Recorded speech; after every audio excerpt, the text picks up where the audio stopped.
All right, buckle up, because we are diving headfirst into the Triwizard Tournament. Oh, yeah. You asked for this deep dive Absolutely. on what happens to Harry in Goblet of Fire. Right. And how it all ties back to He Who Must Not Be Named's grand entrance, shall we say? Mm-hmm.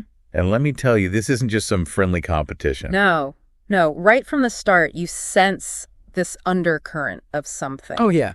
Much darker at play. Totally. I mean, think about it. The Goblet of Fire. Uh-huh. This ancient artifact imbued with powerful magic is supposed to choose each champion with absolute impartiality.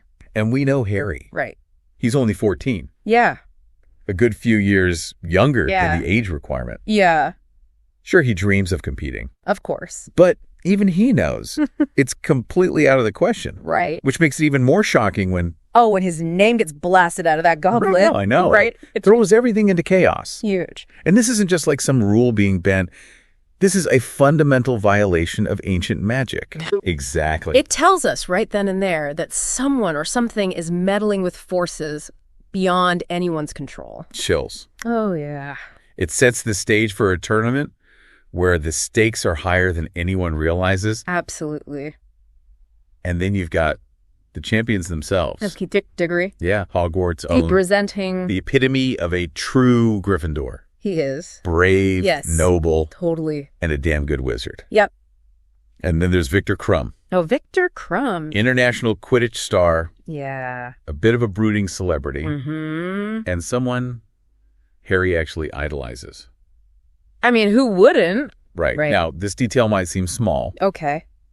but it plays a significant role later on. Oh, it does? Think about it. Yeah. Harry's looking up to a champion Right. who's about to be thrown into a potentially deadly situation. It's true. Don't forget Fleur Delacour, Oh, yes. Who can we? representing Beauxbatons. Yeah. She's got this air of effortless magic about her. She does. But beneath that elegance, you know she's got some serious skills to have made it this far. Oh, absolutely. So you've got this already intense competition. Intense. And boom, Harry's added to the mix. Yeah. It's a recipe for disaster. it is. But what's even more unnerving Okay. are the whispers of darkness starting to creep in even as the excitement of the tournament builds, Yes. Oh, yeah. right? Absolutely. It's like a shadow lurking just at the edge of the light. You've Uh-huh. got Mr. Crouch, Okay. a high-ranking ministry official Yeah. acting completely unhinged. Yeah.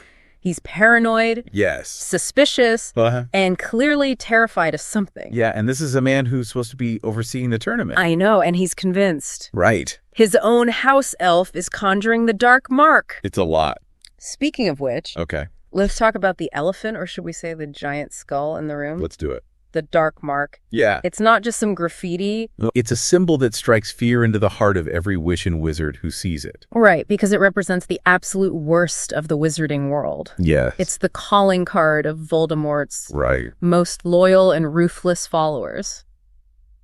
The Death Eaters? The Death Eaters. Seeing it appear after years of relative peace, Yeah, it's like a gut punch. it is. A sign that the darkness they thought they'd defeated is rising again. And to make matters worse, Okay. nobody knows that Barty Crouch Jr., disguised as everyone's favorite eccentric or Mad-Eye Moody, Oh, yeah. is pulling the strings from the shadows. Talk about a wolf in sheep's clothing, right? Right. And the truly terrifying part is that Crouch Jr. is a master manipulator. Oh, he is. He spends the entire year disguised as Moody, gaining everyone's trust, all while subtly steering Harry towards a very specific fate. It's true. It's like watching a train wreck in slow motion. You know, Yeah. something awful is coming, but you're powerless to stop it. Oh, yeah. And the tests themselves are Yeah. practically pushing Harry closer to the edge. It's not just about the danger, though, is it? Right. Each task Yeah. is steeped in ancient magic, Yeah. designed to test these wizards on a deeper level. Okay. The first task, Yeah. facing a dragon, The big one. isn't just about brute courage. Right. It's about strategy, Oh, totally. quick thinking under pressure. Yes. Remember how Cedric uses that Ronsky feint Oh, yeah. to distract the dragon? So smart. Such a clever move and a brilliant use of his Quidditch skills. Right. It Yeah. shows that he's not just brave, he's resourceful. He's the full package. Exactly. And the golden egg he retrieves, Yeah. it's not just a trophy. Oh, right. It holds a vital clue for the next task, something only revealed when submerged in water. Oh, right. See, these tasks are layered, each one building upon the last. Okay, I like it. Yeah. Which brings us to the second task. the Black Lake, Oh, boy. merpeople, Right? Grundylows, Yeah. and the pressure of rescuing someone you care about from the depths. This one isn't just about facing your fears. It's about confronting your own heart. You got think about the symbolism. Okay. The depths of the lake, Right. the unknown creatures, Yeah. the struggle to breathe underwater. Yeah. It's like diving into the subconscious, confronting those hidden fears and vulnerabilities. And the pressure. Oh, yeah. And then there's Harry, Okay. faced with the dilemma of rescuing not just Ron, Right. but Hermione and Fleur's little sister, too. It's a lot of pressure. I know. Right. He's going above and beyond, Right. risking his own success in the tournament to save them all. He's that kind of guy, though, isn't he? He is. It speaks volumes about his character, don't you think? Oh, for sure. Harry's always been driven by a strong moral compass, Right. but here we see it in full force. Yeah. He's not willing to sacrifice his integrity, even if it means losing the tournament. Even for all the glory. Right. And let's not forget our favorite free elf, Oh. Dobby, swooping in with the gillyweed. Right. Another layer of magic helping Harry breathe underwater. Oh, yeah. But it also speaks to this theme of loyalty and unexpected alliances. Dobby. Right. It's a subtle reminder that even in the wizarding world, true loyalty isn't about servitude or obedience to a master. Yeah. It's about shared values, about fighting for what's right, even if it means defying expectations. Which he does a lot of. He does. Then comes the maze, the third task. Oh, yeah. This feels like the culmination of everything leading to this point. The danger, the deception, the growing sense that things are spiraling out of control. Right. It's a literal labyrinth, right? Right. But it's also a metaphor for the increasingly complex and dangerous path Harry's being forced to navigate. Oh, totally. It's a test of not just magical skill, but mental fortitude, the ability to make difficult decisions under immense pressure. And at the heart of it all, the Triwizard Cup. Right. This seemingly glorious prize, the ultimate symbol of victory. Yeah, but as we've been discussing, appearances can be deceiving, Yeah, they can. deceptive, and deadly. Because that cup is no longer a prize. Oh, no. It's a port key, a magical trap set by Crouch Jr. to deliver Harry directly to Voldemort. It's awful. It is. And this is where the tournament takes that terrifying turn Yes. from friendly competition to a battle for survival. Oh, absolutely. The imagery of that graveyard, the chilling details of Voldemort's resurrection ritual, using Harry's blood. Yeah. It's like something out of a nightmare. Truly. And Cedric, Right. his death isn't just tragic.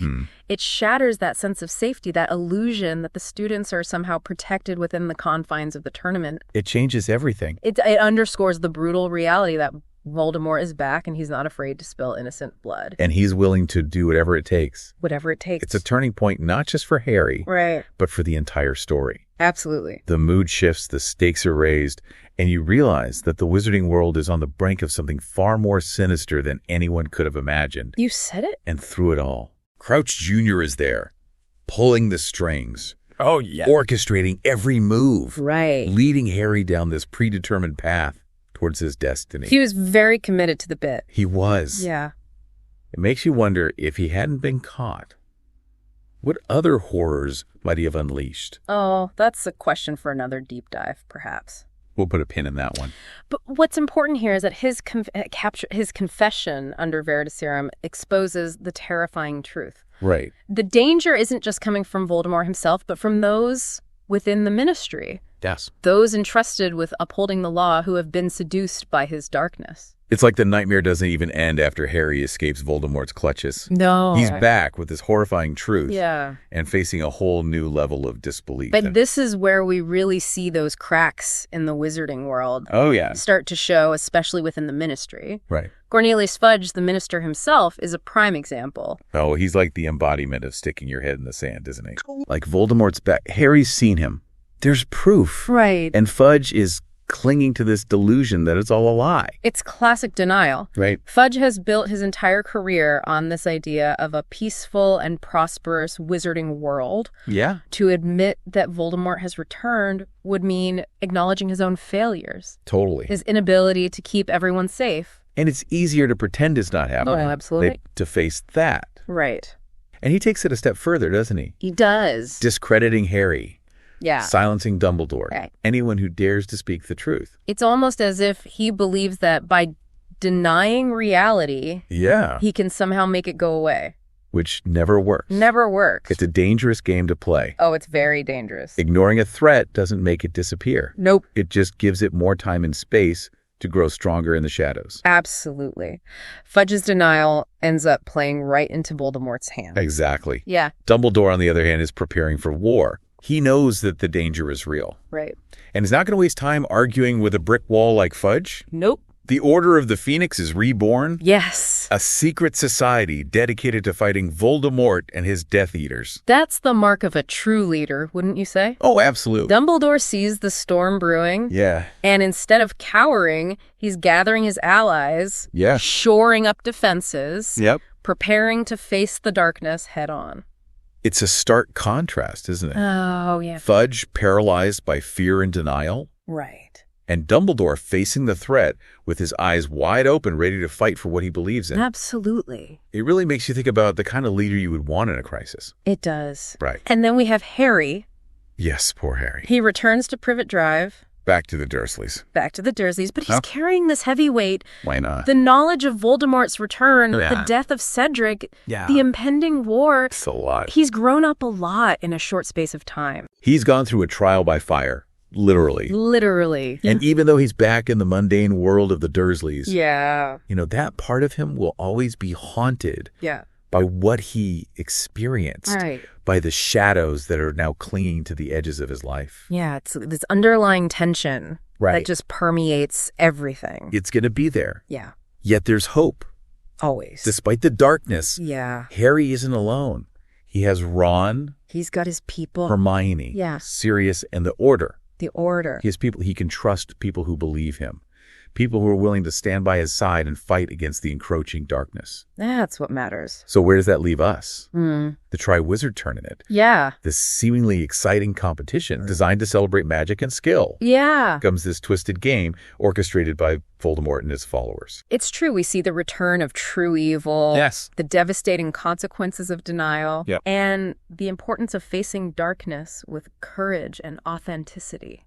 It's a lot. It is. It is important stuff. It is powerful, though. It is. It's a powerful reminder that things aren't always what they seem. Right. That even in the most magical of settings, darkness can lurk in unexpected corners. You said it. And as we move forward Right. in the series, keep this in mind. Okay. Pay attention to the subtle details. Wow. The seemingly insignificant events. Okay.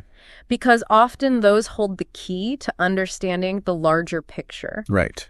Trust your instincts. Yeah. Question what you think you know. Okay. And remember, even in the face of fear and uncertainty, there's always hope to be found in connection. Yes. Courage and the unwavering belief in a better tomorrow.